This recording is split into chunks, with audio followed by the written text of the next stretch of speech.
তাহলে দেখ, তোদের আবার শুরু করি। আজকে যে ক্লাসটায় পুরোভাবে সোজা, তোরা আগের দিন পড়েছিলি ডি ব্রগলির ডুয়েল নেচার, ডি ব্রগলির কনসেপ্টটা ইলেকট্রনের ডুয়েল নেচারের উপরে, আর হাইজেনবার্গের আনসার্টেনিটি প্রিন্সিপাল। আজকে পড়বি শ্রডিঞ্জারের ওয়েভ ইকুয়েশন। দেখ ব্যাপারটা কেমন, এই শ্রডিঞ্জারের ওয়েভ ইকুয়েশনটা কিন্তু পুরো ওয়েভ ইকুয়েশনটা আমাদের সিলেবাসের মধ্যে নেই, খুব শুধুমাত্র ইকুয়েশনটুকু আছে। সেই ইকুয়েশনটুকু আমি লিখেছি, তোদের এটাও লিখে নিবি। আমি আসছি জায়গাটাতে, আগে একটু কথা বলে নিই। সেটা হচ্ছে কি, যে এই যে আমরা হাইজেনবার্গের আনসার্টেনিটি প্রিন্সিপাল পড়লাম আগের দিন, তাতে যেটা মূল কথা যেটা বুঝলাম সেটা হচ্ছে ইলেকট্রনকে কোনো একটা পার্টিকুলার জায়গায় খুঁজে পাওয়া যায় না, কারণ সবসময় একটা অনিশ্চয়তা কাজ করে। অবস্থান এবং ভরবেগ, পজিশন এবং মোমেন্টামের ওপরে সবসময় একটা অনিশ্চয়তা কাজ করে। তাহলে ইলেকট্রনকে একটা পার্টিকুলার কোনো পয়েন্টে খুঁজে পাবি না। কী পাবি তাহলে? একটা সম্ভাবনা, ইলেকট্রন এই অঞ্চলে থাকতে পারে, একটা পার্টিকুলার জায়গা। ধর বাঁকুড়ার প্রতাপ বাগানটা যদি না বলে একটা পার্টিকুলার একটা গোটা অঞ্চলটাকে যদি বলি, যে পুরো বাঁকুড়া টাউনটার কথা বলি, এটা একটা অঞ্চল হয়, একটু অন্যভাবে বললে ধরো ব্যাপারটাকে বুঝতে পারবে। ধর অফলাইনে ক্লাস হচ্ছে, এই করোনা ভাইরাস পৃথিবীতে আসেনি, লকডাউন কিছু হয়নি, তোরা সবাই প্রতি বছরের মতো একদম প্রতাপ বাগানে আমার ক্লাসরুমটাতে এসে ক্লাস করিস। যারা বাঁকুড়ার বাইরে থাকিস তারা ঠিক মেস ঘর ভাড়া পেয়ে গেছিস, কোনো সমস্যা নেই। পৃথিবী যেমন সুন্দর ছন্দে চলছিল আগে গত বছর পর্যন্ত, 2019 পর্যন্ত, ঠিক সেরকম ছন্দে যদি চলতো। এরপরে এই অবস্থায় ধর সকাল 7টা থেকে আমার একটা ক্লাস আছে, ধরে নে একটা দিন। এবার 7টা থেকে ক্লাস আছে, তো 7:05 বেজে গেছে। আমার যে ক্লাসরুমটাতে তোরা যারা দেখেছিস, ক্লাসরুমে এসেছিস, তারা জানিস যে আমার প্রতাপ বাগানের একটা ক্লাসরুম, যেটা নিচের তলাটাতে আমার চাবি দেওয়া থাকে। আমার বাড়ি ওটা নয়, বাড়ির একটু দূরে বাড়ি। সেখান থেকে আমি প্রত্যেক দিন আসি, চাবিটা খুলি, দরজাটা খুলে দিই, তোরা ঢুকিস, দিয়ে আমি পড়াই। এটা হচ্ছে প্রত্যেক দিন এভাবে পড়ানো হতো। এবারেও যদি ক্লাসটা শুরু হয় ভবিষ্যতে এরকমভাবেই পড়ানো হবে। তো ধর 7:05 বেজে গেছে, তোরা বাইরেটায় ওয়েট করছিস, দেখছিস স্যারের দরজার চাবি খোলাও নেই আর স্যার এখনও এসে পৌঁছায়নি। তো তোরা কি সিদ্ধান্ত নিবি মনে মনে? তোরা ভাববি কি, যে ধর এটা হচ্ছে আমার ক্লাসরুম আর এটা হচ্ছে আমার বাড়ি, আমার বাড়ির থেকে ক্লাসরুমের এটা হচ্ছে রাস্তা। তোরা কি ভাববি, যে স্যার এখন এখান থেকে এখানে যে কোনো একটা জায়গায় আছে, অর্থাৎ আমার দেখ অবস্থানটা একটা পার্টিকুলার পয়েন্টে না থেকে তোরা আমার অবস্থানটাকে এই পুরো অঞ্চলটার মধ্যে ছড়িয়ে দিই। তোদের ভাবনা দেয় এই যে অঞ্চলটাই আমার থাকার সম্ভাবনা, সেটাই হচ্ছে আমার বাড়ি থেকে ক্লাসরুমে আসার রাস্তা। বোঝা গেল এই সম্ভাবনাটা? মজাটা দেখ, ধর এই রাস্তাটাতে এই এদিক থেকে আরও নানা রকমের রাস্তা গেছে। ধর এই রাস্তাটা তোরা 7:05, সকাল 7টা থেকে আমার ক্লাস, 7:05 তোরা আমার জন্য ওয়েট করছিস। তোরা এটুকু নিঃসন্দেহে ভাবতে পারিস যে স্যার এই মুহূর্তে এই জায়গাটাই থাকবে না, কারণ এটা আমার রুট নয়, বাড়ি থেকে টিউশন ক্লাসে আসার রাস্তা নয়। তা অর্থাৎ এখানে থাকার সম্ভাবনা প্রায় নেই। কিন্তু সম্ভাবনা শব্দটা কেন বলছি, মানে আমি এখানে থাকবোই আর এখানে থাকবো না এমনটা কিন্তু বলছি না। সায়েন্সে, বিজ্ঞানে এরকম ডেফিনিট করে বলি না। তার কারণ দেখ, ধর এমন এক হলো যে আমার কোনো একটা কাজ আছে, টিউশন পড়ানোর সময় সকালবেলায় আমি কারোর সাথে দেখা করতে যাব, তো সেই সকালবেলাতেই আমাকে হয়তো দেখা করতে যেতে হবে, যে 5-7 মিনিটের কাজ। তাহলে আমি ঠিক আছে, ওরা 5-10 মিনিট দাঁড়াবে একটু ক্লাসরুমের বাইরে, আমি কাজটা সেরে আসি। তাহলে আমি কোনো দিন হয়তো এখানে যেতেও পারি। তাহলে যে থাকতে পারি না বলা চলবে না, থাকার সম্ভাবনা কম এই রাস্তাটাতে, আর এই রাস্তাটাতে আমার থাকার সম্ভাবনা বেশি। এই যে সম্ভাবনার গল্প এলো, এটাই হচ্ছে হাইজেনবার্গের আনসার্টেনিটি প্রিন্সিপাল থেকে আমাদের পাওয়া কনসেপ্ট বা ধারণা। তাহলে হাইজেনবার্গের আনসার্টেনিটি প্রিন্সিপালে যেটাকে বললো, দেখ পার্থক্যটাকে বোঝ। এই যে বোরের কনসেপ্ট অনুসারে, ধর এখানে ছিল ইলেকট্রন, এখানে ইলেকট্রন ছিল পার্টিকুলার একটা পয়েন্টে।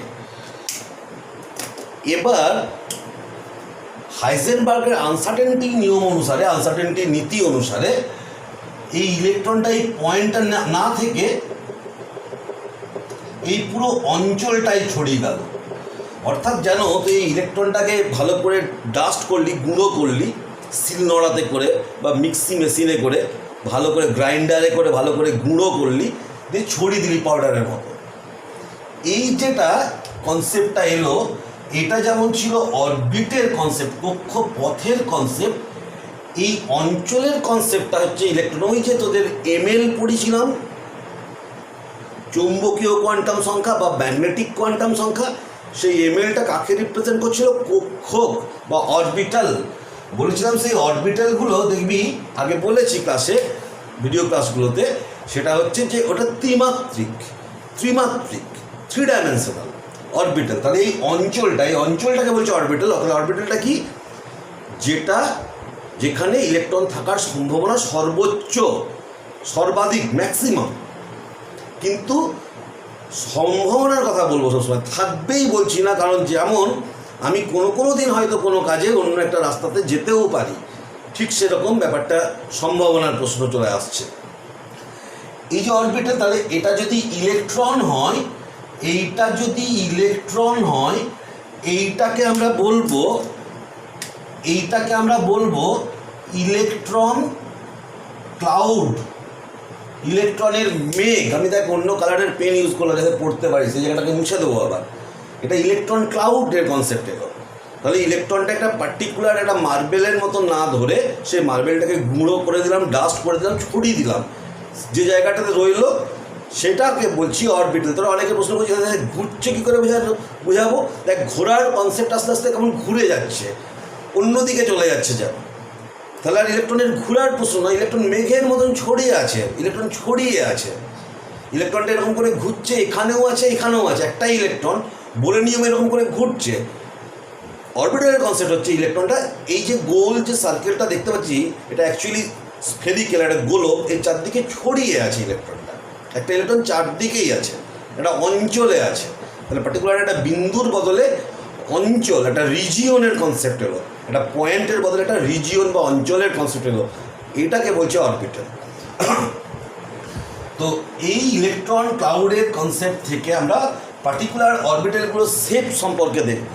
অরবিটালের শেপ আমি আগে বলিনি তোদেরকে বলেছি অরবিট আর সাবসেল। অরবিটগুলো গোলাকার আর সাবসেলগুলো হচ্ছে ইলিপ্টিক্যাল, উপবৃত্তাকার। আর কি যেগুলো অরবিটাল বলেছিলাম, সেই সাবসেলের মধ্যে যেগুলো গোল গোল, সেগুলো শুধু অবস্থানগুলো নির্দেশ করেছিলাম। এবং তোরা দু একজন আমাকে প্রশ্ন করেছিলি, ফোন করেছিলি, হোয়াটসঅ্যাপ করেছিলি, তাদেরকে আমি বলেছিলাম কি ইলেকট্রনগুলোর আহ্নিক গতি আছে অরবিটালের মধ্যে, নিজস্ব ঘূর্ণন।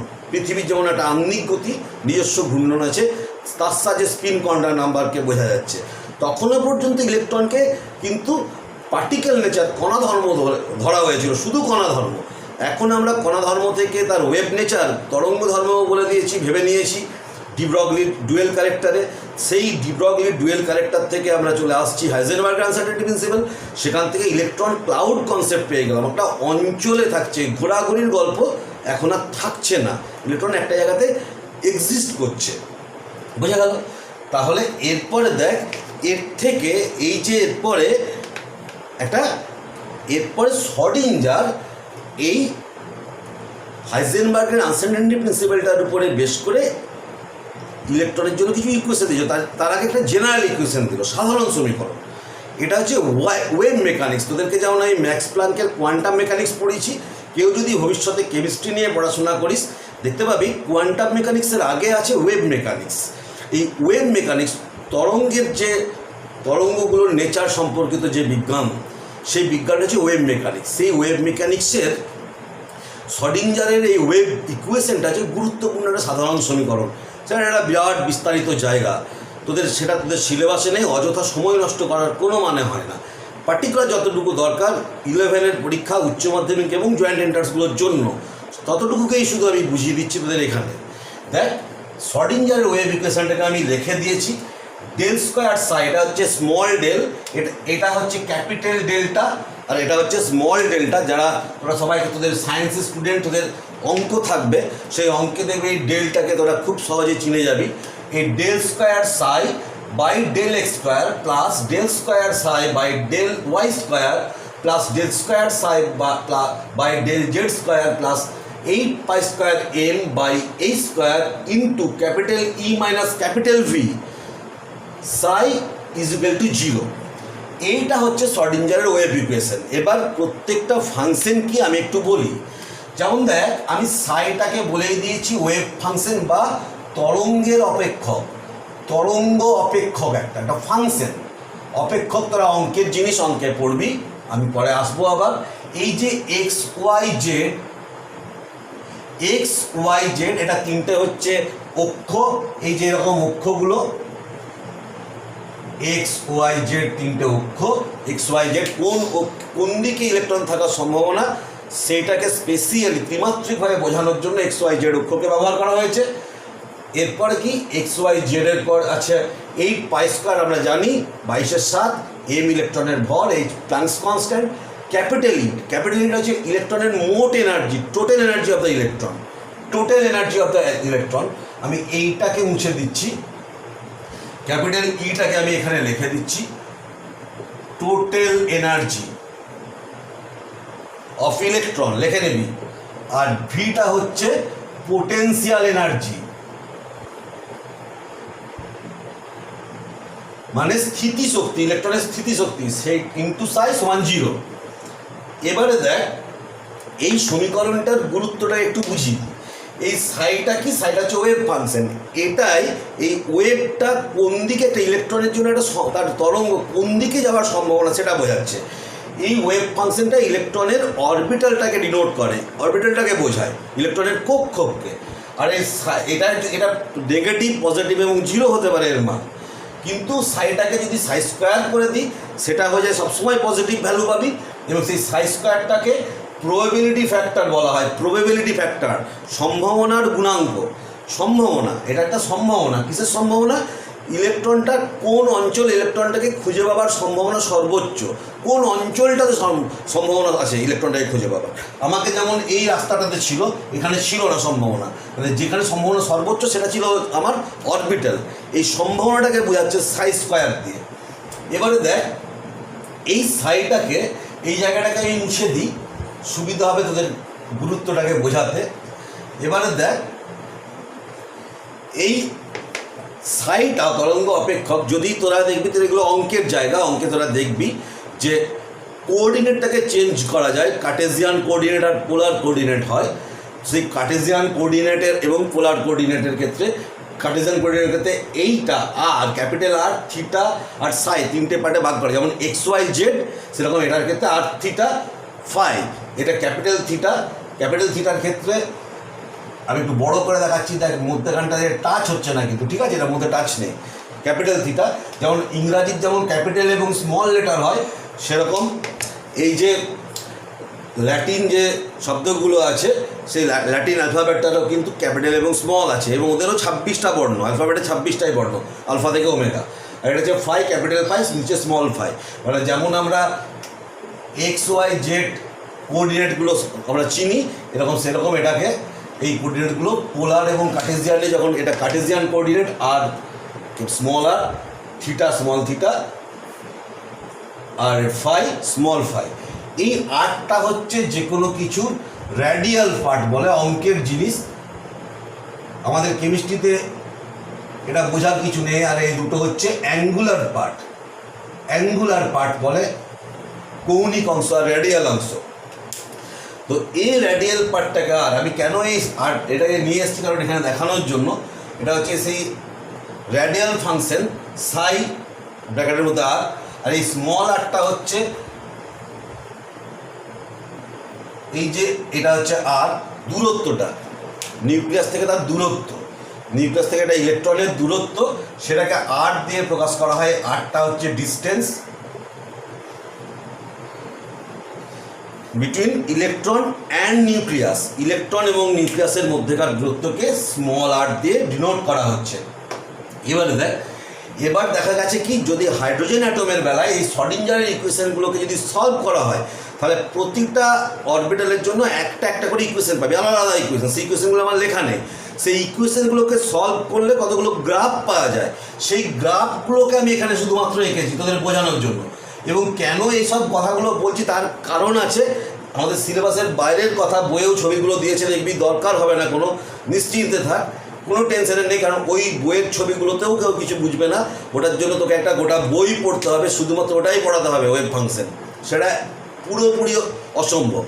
তো দেখ এই গ্রাফটা দেখ, সেই এই গ্রাফটা দেখ, প্রতিটা ইকুয়েশনকে সলভ করে আমরা একটা করে গ্রাফ পেয়েছি। এটা 1s অরবিটালের জন্য গ্রাফ, 1s অরবিটালের জন্য গ্রাফ, আর সাই আর দিয়ে এই গ্রাফটা পেয়েছি। এটা একটা এরকম করে গেছে। আবার এই যে জায়গাটা দেখতে পাচ্ছিস এখানে 2s এর জন্য আমরা গ্রাফটাতে দেখ, এখানে এক্স অক্ষটাকে ছেদ করেছে দেখতে পাচ্ছি। যে অংশগুলোকে ছেদ করে তাকে বলা হয় নোড। নোড কাকে বলে আমি পরে বলছি, এখানে দেখ কিছু নেই। এখানের আবার দেখ এই দুটো নোড আমরা দেখতে পাচ্ছি, এই দুটো নোড কাকে বলে আমি এখনই আসছি। তাহলে এই গ্রাফগুলো থেকে আমরা একটা অরবিটালের সম্ভাব্য ছবি বার করেছি। সেই ছবিগুলি হচ্ছে আমাদের 11, 12 এবং জয়েন্ট এন্ট্রান্সের সিলেবাস।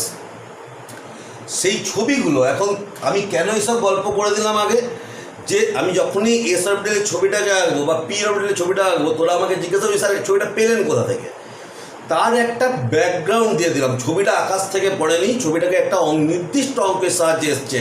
শ্রোডিঞ্জারের সাধারণ সমীকরণ থেকে প্রতিটা অরবিটালের জন্য নির্দিষ্ট সমীকরণ এসছে। সেই সমীকরণগুলোকে সলভ করে একটা পার্টিকুলার গ্রাফ এসছে। সেই গ্রাফগুলো থেকে ছবি পেয়েছি, সম্ভাব্য ছবিগুলোকে বিজ্ঞানীরা বার করেছে, যেটা আমাদের সিলেবাসের বাইরের জিনিস, আমাদের দরকার নেই। আমাদের শেপ অফ দ্য অরবিটাল সব থেকে বেশি গুরুত্বপূর্ণ, সেইটুকুকে আমি দেখাচ্ছি তোদের। তাহলে দেখ, হেডিং দিচ্ছি শেপ অফ দ্য অরবিটাল। এইটি হচ্ছে আমাদের সব থেকে বেশি গুরুত্বপূর্ণ, শেপ অফ দ্য অরবিটালস, অর্থাৎ কক্ষকের গঠন। কেমন গঠন, কক্ষগুলো দেখতে কেমন, যেমন হচ্ছে এস এর জানি আমরা একটাই ঘর, একটাই অরবিটাল। এটা দেখতে স্ফেরিক্যাল, গোলকাকার। এটা এক্স অক্ষ, এটা ওয়াই অক্ষ, এটা জেড অক্ষ। এখানে ইলেকট্রনটা, পুরো এই ইলেকট্রনটার ডেন্সিটিটা, ইলেকট্রনটা এখানে থাকে, এক্স ওয়াই জেড অক্ষ। এবং এই পুরোটা পজিটিভ লোবের মধ্যে থাকে, পুরোটাই পজিটিভ লোবের মধ্যে এই স্ফেয়ারটা, গোলকটা ঢুকানো আছে। এটা অদ্ভুত রকমের ছবি। যতটা সহজ মনে হচ্ছে ততটা কিন্তু সহজ নয়। আমার কথাটাকে যদি মাথার মধ্যে তোদের ঢুকিয়ে একটু রাত্রেবেলায় একা একা ভাবিস, তাহলে বুঝতে পারবি কেমন জটিলতাটা। কি বললাম, এক্স ওয়াই জেডের মধ্যে একটা গোলক, একটা ফুটবল ঢোকানো আছে, যেটা পুরোটাই পজিটিভ অক্ষরের মধ্যে আছে, কোনো ঋণাত্মক অক্ষে নেই, কিন্তু সবটাই দেখ প্লাস। এটা ছবিতে বইয়ে দেখবি এই প্লাস সাইনগুলোকে, এই সাইনটা দেয়নি, সাইনটা কিন্তু ওরা দিয়ে নিবি। এটা এস অরবিটাল। পি অরবিটালের ছবি কেমন, পি এর আমরা জানি তিনটে অরবিটাল, পি সাবসেটটা তিনটে অরবিটাল। এই যে তিনটে অরবিটাল, এই তিনটে অরবিটাল হচ্ছে এরকম। একটা হচ্ছে এটা যেমন স্ফেরিক্যাল বললাম, গোলকাকার, এটা ডাম্বুলাকার, ডাম্বেলের মতো। দুটো বেলুনকে ফুলিয়ে মুখোমুখি যদি বেঁধে দিস এরকম দেখতে হবে। এটা এক্স, এটা ওয়াই। এইখানে এটা হচ্ছে দেখ, এটাকে বলছে পিএক্স, এটা তাহলে পিএক্স। আর একটা হচ্ছে পিওয়াই, এবং আরেকটা হচ্ছে পিজেড, এক্স ওয়াই জেড। এটা এক্স, এটা ওয়াই অক্ষ বরাবর আছে বলে। এটা পিএক্স, এটা পিওয়াই, এটা পিজেড। তিনটে অরবিটাল আলাদা নাম হয়ে গেল। তাহলে এই লোবগুলো দেখ, এটা হচ্ছে পজিটিভ, এটা নেগেটিভ, এটা পজিটিভ, এটা নেগেটিভ, এটা পজিটিভ, এটা নেগেটিভ। এই বেলুনের মতন যে জিনিসটাকে বলছি, এগুলোকে বলা হয় লোব, লোব বলে। এটা পজিটিভ লোব, এটা negative lobe, positive negative, positive negative lobe. ঠিক আছে, এই চিহ্নটা কিন্তু চার্জ নয়, প্লাস মাইনাসটা, এটা অক্ষগুলোর চিহ্ন। ধনাত্মক অক্ষ, ঋণাত্মক অক্ষ, পজিটিভ এক্সিস আর নেগেটিভ এক্সিস, সেই এক্সিসের চিহ্ন শুধু। লোবগুলো পজিটিভ এবং নেগেটিভ। ডি অরবিটালের বেলায় দেখ, আমরা ডি এর জানি 5টা ঘর থাকে। এই 5টা ডি অরবিটালের 5টা নাম আছে, সেই 5টা নামকে আমি এখানে আঁকছি। দেখ,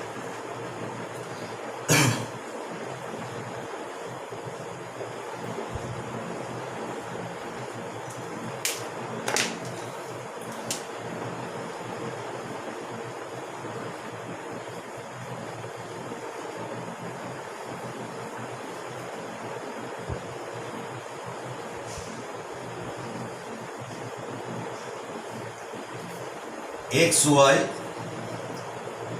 Y z, x z, x y, x z. নামগুলো হচ্ছে ডি এক্স স্কোয়ার, এটা হচ্ছে d x y, d x y, d y z, d x z, d x square y square, minus নয়, d x square y square বলবি, d z square. আর কি ইলেকট্রনগুলো এই জায়গায় থাকছে, তাহলে ইলেকট্রনের ডেন্সিটি দেখা যাচ্ছে, ইলেকট্রন ক্লাউড ডট ডট করে দেখিয়ে দিলাম। এগুলো হচ্ছে একটা লোব, 4টে করে লোব আছে দেখ ডি এর।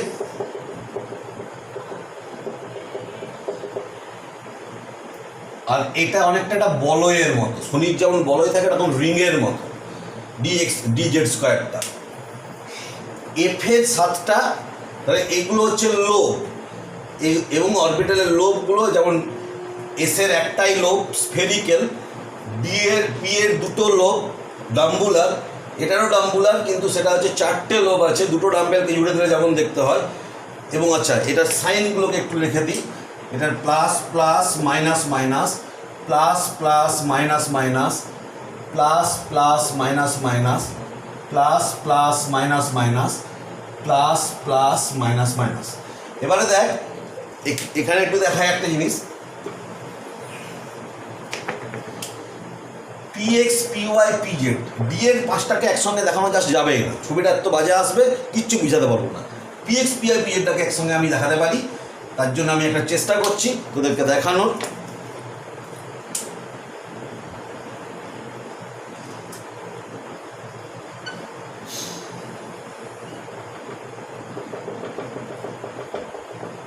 যদি p x, p y, p জেডকে যদি এরকম করে এটা এক্স, এটা ওয়াই, এটা জেড হয়, plus plus plus minus minus minus, এটা দেখ p x, p y, p জেডের একসঙ্গে ছবি। এখন যেটা আমি বলতে চাইছি, পি এক্স, পি ওয়াই, এই কোশ্চেনটার উত্তরটা সাইডে দিবি সবাই, জাস্ট লিখে দিবি তাহলেই হবে। সেটা হচ্ছে পি এক্স, পি ওয়াই, শুধু পি এক্স, পি ওয়াই, জেডটাকে বাদ দে, পি এক্স, পি ওয়াই আর ডি এক্স স্কোয়ার ওয়াই স্কোয়ারের মধ্যে গঠনগত কি পার্থক্য আছে, কিসের পার্থক্য আছে, জাস্ট কিসের পার্থক্যটাকে বলে দিলেই হয়ে যাবে, লিখে দেবি। আরেকবার কোশ্চেনটা করছি, পি এক্স, পি ওয়াই কক্ষক ও d x square y square orbital, d x square y square orbital আর পি এক্স, পি ওয়াই, নিজেরা শুধু পি এক্স আর পি ওয়াইটাকে আঁকবি বাড়িতে। পি এক্স, পি ওয়াই এবং d x square y square কক্ষকের মধ্যে কি স্ট্রাকচারাল ডিফারেন্স, গঠনগত কি পার্থক্য আছে, এটা হচ্ছে কোশ্চেন, সাইডে উত্তর দিবি। আচ্ছা, এর অরবিটালের যে ছবিগুলো, এই আবিষ্কার এখন হচ্ছে, চলছে, এর মধ্যে এখন অনেক বিতর্ক আছে, অনেক বিজ্ঞানী বিভিন্ন মত পোষণ করছে। এখন তোদের টেক্সট বইয়ে আসেইনি, আমি তোদের একটা সম্ভাব্য ছবি তোদের দেখাচ্ছি, আমার খাতাতে আঁকা আছে, আমি আর এটাকে বোর্ডে দিচ্ছি না, আমাদের সিলেবাসের বাইরের জিনিস, শুধু তোদের ইন্টারেস্ট তৈরি করার জন্য দেখাচ্ছি। দেখ আমি আমার খাতাটাকে তোদের ক্যামেরার সামনে ধরছি, দেখ এফের 7টা অরবিটালের ছবি দেখ দেখা যাচ্ছে এখানে, এফের 7টা অরবিটালের ছবি, এবং লোবগুলো দেখ অনেক বেশি লোব, পুরো 8টা করে লোব আছে। তাহলে তাদের নাম আবার কি, এফ জেড ওয়াই স্কোয়ার বা f y cube, f x cube বা f x cube, f y z square বা f z cube, f x y z, f y into x square minus z square ইত্যাদি, এইরকম বিভিন্ন নাম আছে, সিলেবাসের বাইরের জিনিস।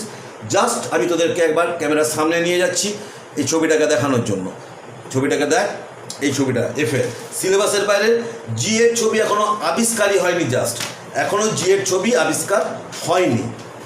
আচ্ছা, এরপরে দেখ যেটাকে বলছিলাম, এই কক্ষকের গঠনের পর আমরা চলে আসব নোটস। ওই যে নোটস লিখেছিলাম গ্রাফগুলোর মধ্যে, নোটস কি, নোটস হচ্ছে তাহলে অরবিটাল বা কক্ষক হচ্ছে যে অঞ্চলে ইলেকট্রনকে পাবার সম্ভাবনা সর্বোচ্চ, সেটা হচ্ছে অরবিটাল। আর নোড কি, যেখানে ইলেকট্রনকে খুঁজে পাওয়ার সম্ভাবনা সর্বনিম্ন, সেটা হচ্ছে নোড। যেমন ওই যে ক্লাসরুম আর আমার বাড়ি, এটা আমার রাস্তা, তোরা ওয়েট করছিস, সকাল 7টা বাজে, 7টা থেকে টিউশন হবে, 5 মিনিট হয়ে গেছে, এখনও স্যার আসেনি, তোরা ভাবছিস যে স্যার কোথায় আছে, তোরা ভাবছিস স্যার এখান থেকে এখানে, স্যার নিশ্চয়ই বাইকে করে আসছে, এখান থেকে এখানে কোনো একটা জায়গায় স্যার আছে। তাহলে আমাকে তোরা তখন আমার যে অস্তিত্বটাকে তোরা এই এতটা জায়গার মধ্যে তোরা ছড়িয়ে দিয়েছিস, সেটা হচ্ছে আমার অরবিটাল, কিন্তু এখানে আমি থাকতে পারি না, কারণ এটা একটা অন্য রাস্তা, এটা তোদের কাছে আমার নোড, অর্থাৎ এখানে আমার থাকার সম্ভাবনা সর্বনিম্ন, থাকতে পারি না বলছি না, হয়তো থাকতেও পারি কোনো কোনো দিন, 4 বছরে একদিনও হয়তো এই হেয়ারে আসতে পারি। এটাকে বলছি আমার নোড। এটা হচ্ছে আমার নোড। তাহলে নোডটা কি? যেখানে ইলেকট্রন থাকার সম্ভাবনা সর্বনিম্ন, মিনিমাম, সেটা হচ্ছে নোড। যেখানে থাকার সম্ভাবনা সর্বোচ্চ সেটা হচ্ছে অরবিটাল বা কক্ষ। তাহলে এই যে নোডটা দেখ, একটা ছবি আঁকছি, একটা পি অরবিটাল দিয়ে ছবি আঁকলে তোরা নোডটাকে সহজে বোঝাতে পারবো। এই যে একটা পি অরবিটাল, একটা বড় করে পি অরবিটালকে আঁকলাম। এই যে পি অরবিটাল দেখ, এইটা হচ্ছে নোডাল পয়েন্ট। প্র্যাকটিক্যালি এটা হচ্ছে নিউক্লিয়াসটা। নিউক্লিয়াসে ইলেকট্রন থাকতেই পারে না, তাহলে এটা হচ্ছে পার্টিকুলার, ওখানে ইলেকট্রন থাকতেই পারে না, এটা নোডাল পয়েন্ট। এবারে ধর এমন যদি একটা জায়গা তুই পেলি, ধর তুই এই দুটো বেলুনকে ফুলিয়েছিস আর ঠিক মধ্যেখানে একটা খাতার একটা পাতাকে একটু মোটা মতো কাভার যেগুলো থাকে খাতার, বা পোস্ট কার্ডকে একটা কার্ডকে মধ্যেখানটাতে রেখে দিয়েছিস। তাহলে এই যে প্লেনটা, এই প্লেনটাতে কিন্তু ধর এরকম একটা প্লেন রেখেছিস। এখানে একটা বেলুন আছে, এরকম একটা প্লেন, এখানে একটা বেলুন আছে, এখানে একটা বেলুন আছে। তাহলে এই প্লেনটা বরাবর ইলেকট্রন থাকতে পারে না। এইটা হচ্ছে নোডাল প্লেন। তাহলে এটাকে বলবো আমরা নোডাল প্লেন।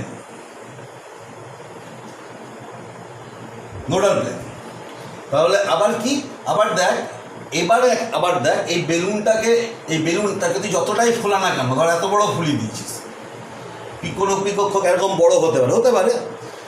সেক্ষেত্রে প্রতিটা দেখ একটা এরকম করে খাঁজের মতো একটা অংশ থাকছে, একটা খাঁজ। এই অঞ্চলটাতে একটা যেন একটা গোলকের, একটা বলের একটা অংশ, একটা চাপ, বৃত্তচাপের মতন একটা চাপের মতন একটা অংশ থাকছে, যেখানে কিন্তু ইলেকট্রন থাকতে পারছে না।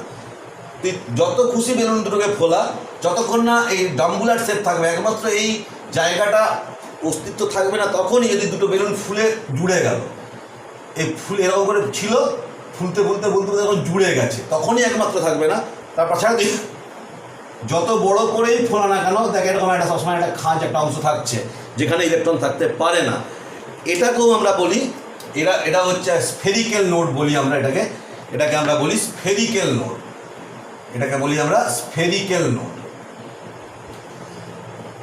ঠিক আছে? যেমন ধর দুটো S, 1s and 2s orbital. এটা যদি 1s হয়, 1sটা হচ্ছে এরকম 1s, আর 2sটা হচ্ছে এটা হচ্ছে 2s। তাহলে এই জায়গাটা দেখ, এই যে গ্যাপটা, এটা একটা নোড, এটা হচ্ছে 1s, যেখানে এটা হচ্ছে 2s। 1sটা একটা যেন একটা ভরাট, একটা নিরেট একটা স্ফেয়ার গোলক, আর 2sটা হচ্ছে একটা ফাঁপা গোলক, একটা ফাঁপা, উপরটা ভিতরটা ফাঁপা। 1s আর 2s, 1s আর 2s এর মধ্যে যে গ্যাপ, সেখানে একটা আমরা স্ফেরিক্যাল নোড পেয়ে যাচ্ছি, গোলকাকার একটা নোড। এই হচ্ছে নোড। এই যে নোড, এটাকে ছবিটাকে মুছে দিলাম। এই সমস্ত ছবি বড়োয়াক সমস্ত কিন্তু তোরা কিন্তু এঁকে নিবি, কোনোটাই যেন না বাদ পড়ে যায়। দেখ অ্যাঙ্গুলার, এই যে নোডাল প্লেন, এটা আরেকটা নাম হচ্ছে অ্যাঙ্গুলার নোড। এই অ্যাঙ্গুলার নোডের মান হচ্ছে L। আর এই স্ফেরিক্যাল নোড বা রেডিয়াল নোড বলে, এটার আরেকটা নাম। তার ভ্যালুটা হচ্ছে n-l-1 টোটাল নোড, এই দুটো যোগফল n-1। দেখ অরবিটাল,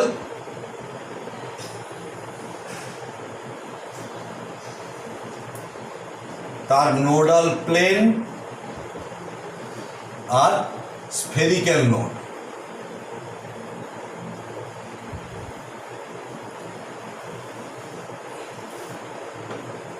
অরবিটাল,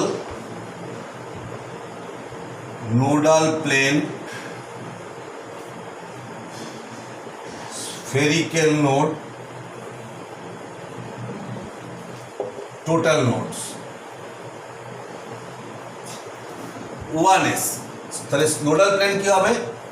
এল, এল এর মান এস এর ক্ষেত্রে এল এর মান 0, এস এর ক্ষেত্রে এল এর মান 0, স্ফেরিক্যাল নোড হচ্ছে n মাইনাস এল মাইনাস 1, তার মানে হচ্ছে n মানে হচ্ছে 1, এটা 1, এস মানে 0, মাইনাস 1 মানে 0, অর্থাৎ 1s এর কোনো নোড নেই। 1s এর কোনো নোড নেই মানে দেখ চারদিকে ইলেকট্রনটা আছে, কোনো নোড নেই 1s এর। আবার দেখ 2s এর বেলায় নোডাল প্লেন 0, কোনো নোডাল প্লেন থাকছে না, প্লেন এমন কোনো প্লেন তুই পাবি না যেখানে ইলেকট্রন থাকতে পারে না, কিন্তু স্ফেরিক্যাল নোড দেখালাম তোদের ছবিতে 2 minus 0 minus 1 equal to 1, total node 1। আবার তার 2p-র বেলাতে কি 0, 2p-র বেলাতে নোডাল প্লেন হবে 1, যেহেতু এটা সমান l সমান p এর ক্ষেত্রে 1, 2 মাইনাস 1 মাইনাস 1 ইজ 1 টু 0, এটার ক্ষেত্রে টোটাল নোড হচ্ছে 1। তোরা করবি তো, এটা হোমওয়ার্ক দিচ্ছি, এটাও তোরা ওয়েবসাইটে দিয়ে দিবি, এটা ওয়েবসাইটে এটাও দিবি, সেটা আচ্ছা ওয়েবসাইটে দেওয়ার দরকার নেই। এই হোমওয়ার্কটা হোয়াটসঅ্যাপ গ্রুপে দিবি, পার্সোনাল মেসেজ করিস না। পার্সোনাল মেসেজ 11, 12 রিপিটার্সরা এত করছে, হয়তো কাউকে মিস হয়ে যাচ্ছে। যেটা খুব বড় যেগুলো হোমওয়ার্ক সেগুলো পার্সোনাল মেসেজ করছিস, পিডিএফ করে পাঠাচ্ছিস, সেগুলো ঠিক আছে। ছোটো একটা হোমওয়ার্ক দিচ্ছি, জাস্ট তোরা করবি কি 4D এর নোডাল প্লেন, স্ফেরিক্যাল নোড আর টোটাল নোডটা বার করবি। তোরা সবগুলোই করে নিবি, আমাকে চেক করে নিতে পারিস। 4s, 3p, 3d, 4p করতে পারিস। আমি 4dটা করতে দিলাম, এটা 4dটা তোদের দিলাম। তোরা এটাকে আমাকে nodal plane, spherical node, total নোডসগুলোকে বার করে বলবি। এই হচ্ছে তাহলে নোড।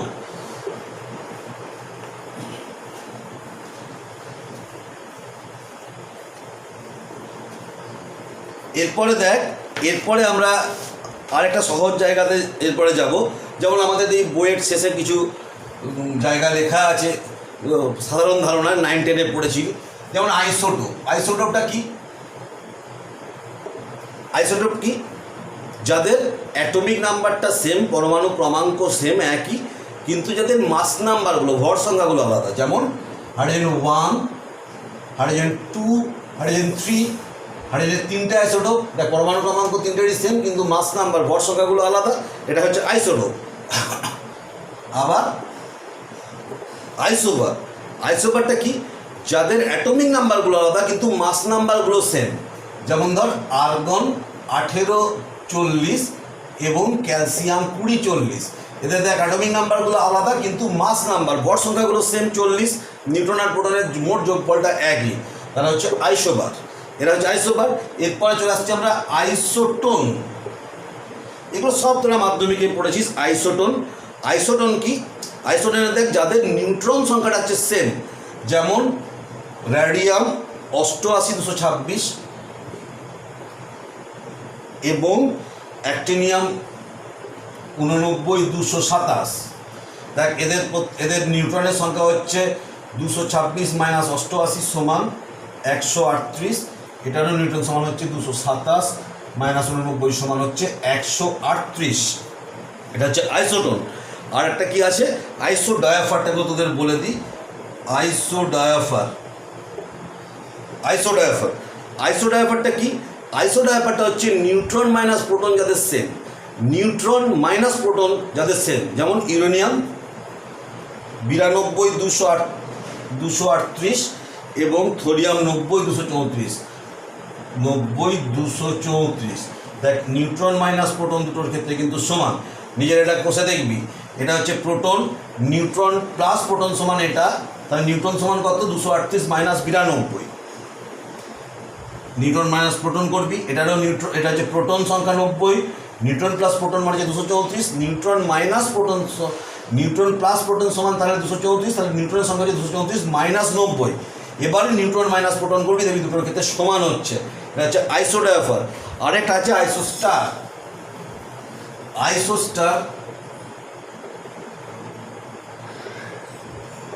আইসোস্টারটা কি?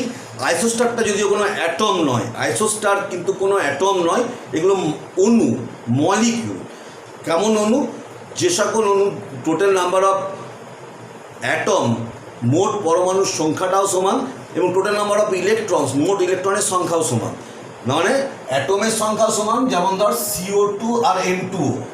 CO2 এখানে দেখ টোটাল অ্যাটম, টোটাল অ্যাটমস, এটার 1 আর 2 3, এটারও 3, আর টোটাল ইলেকট্রনস, কতগুলো ইলেকট্রনস আছে?